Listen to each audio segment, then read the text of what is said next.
George Floyd a criminal? Probably. Who cares? That's not what this is about. Stop trying to add things that we don't need.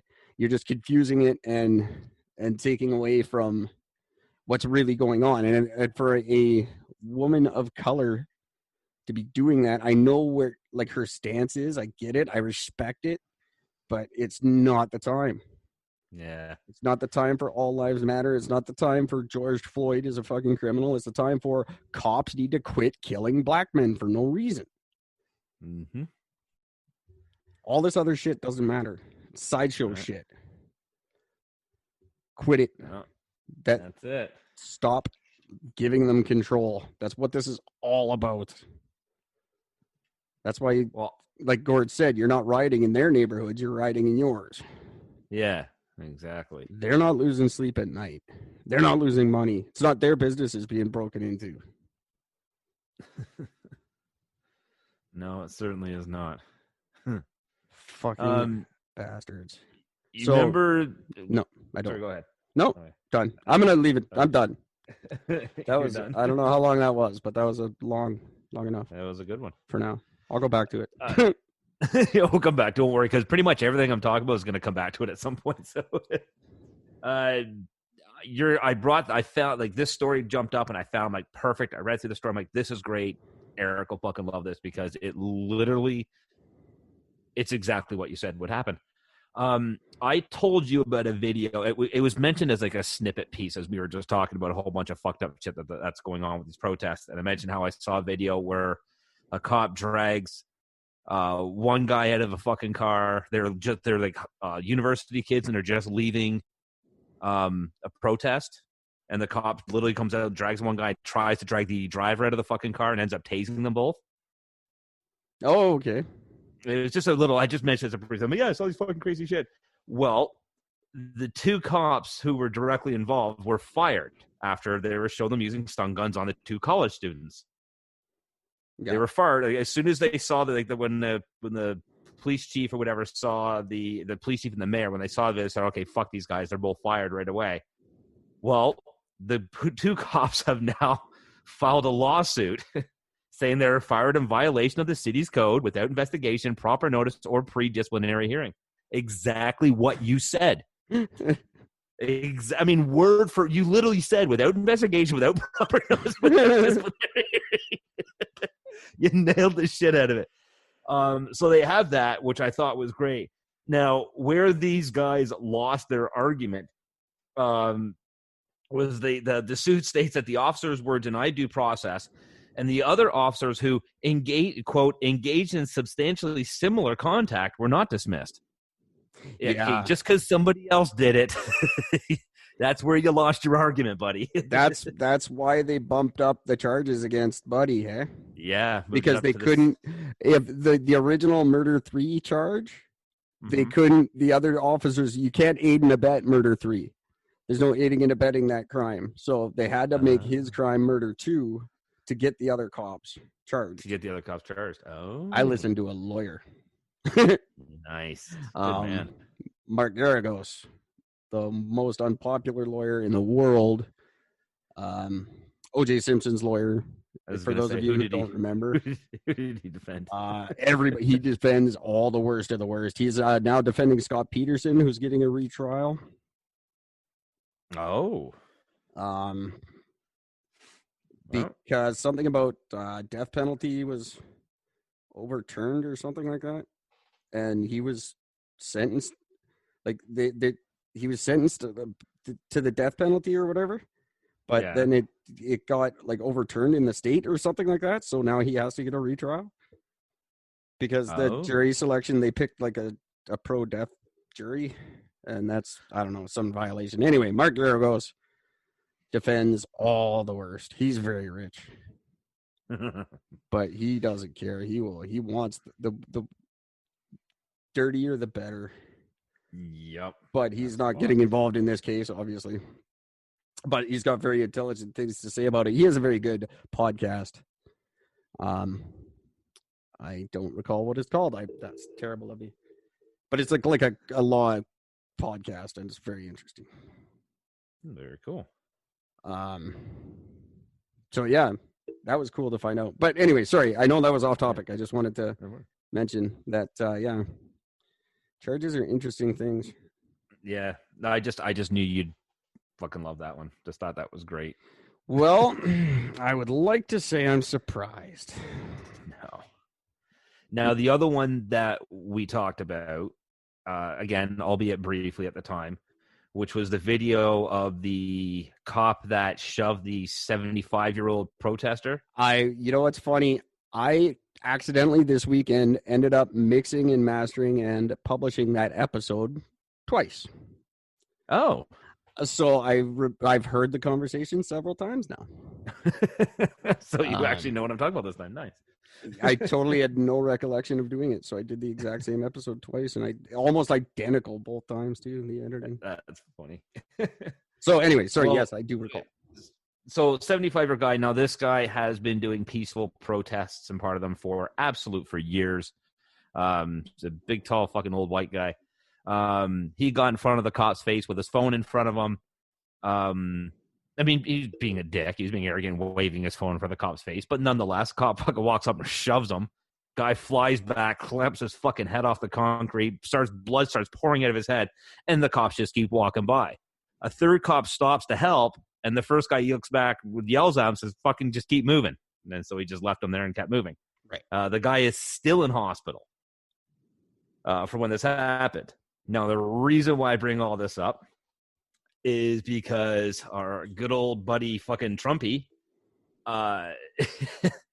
just wow, literally released a tweet saying Buffalo protester shoved by police could be an Antifa provocateur.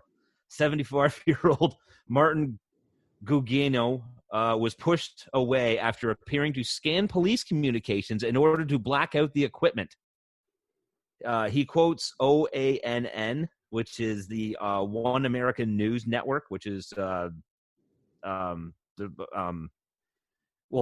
a sister thing to Fox News. Right. He goes, so he says, he quotes, he hashtags OANN. It says, I watched. He fell harder than he was pushed. Was aiming scanner. Could be a setup. I think so. That's what I said too. The president. Trump's listening to me. That's what it is. I said that as soon as you brought it up. I'm like, it's probably fake. I'll send you a video of me pushing me that hard. Yeah, he's not saying it's fake. He's saying that it's a setup. He's saying it's. I'm going to take his side. You just said the whole thing. Well, the whole thing was fake altogether. He's saying, oh no, it's just a setup. It's actually Antifa. I don't think he's totally wrong. I don't know for sure. I don't know. None of it adds up. None of it matters. No, it's not Antifa. Fuck. Why is a 75-year-old guy blocking signals? No, he's not. He's waving his phone in your face. Stupid. Like, I know it's probably not what it appears to be. I'll give him that much. Nothing is on the news. No. Nothing is what it appears to be. But some of it, like, come on, Trumpy. Even you got to understand that's retarded. Yeah, no. That fucking twat waffle just doesn't. He just doesn't get anything. He really doesn't. It's a shock. But yeah, I don't like the old guy. No. Just say no. I don't either. Don't like him. The other big thing to hit on the weekend, Chicago. Way to get back in the swing of things, boys. Right back at it. Between 7 p.m. Friday, May 29th, and 11 p.m. Sunday, May 31st.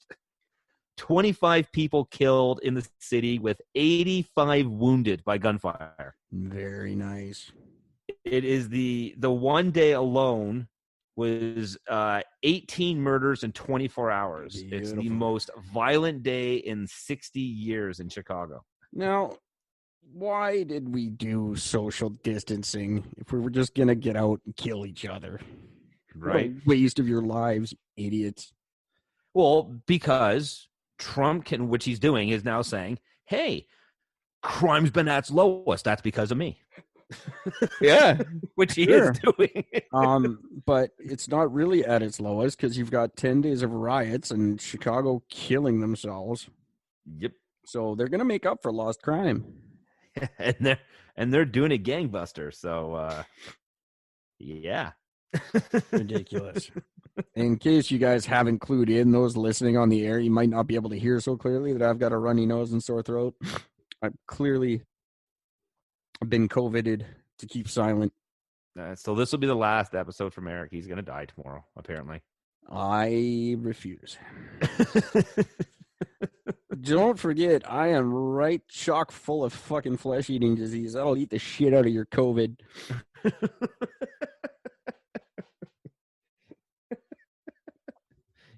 He's not lying. It'll stop it right in his tracks. It's my venom, my symbiotic suit. It's my anything that tries to attack me, my flesh-eating disease attacks it right back. No, he's mine. He's mine. I'm keeping him. I die without him. Fuck you. I like it that way. But don't give me COVID because it won't work. No. Chicago also had a record number of 911 emergency calls on the 31st alone. They usually average around, like the average day, they have around 15,000 calls. That day, they received 65,000 calls. Very nice. Chicago also has more. They also have an unnecessary amount of stupid cop and fire shows about their city. Yeah, which makes no sense. Chicago Fire, Chicago Hope, Chicago Cop, Chicago PD, Chicago F. Then fuck off. Your city is tearing itself apart. Don't make TV shows out of it. Go stop crime, idiots.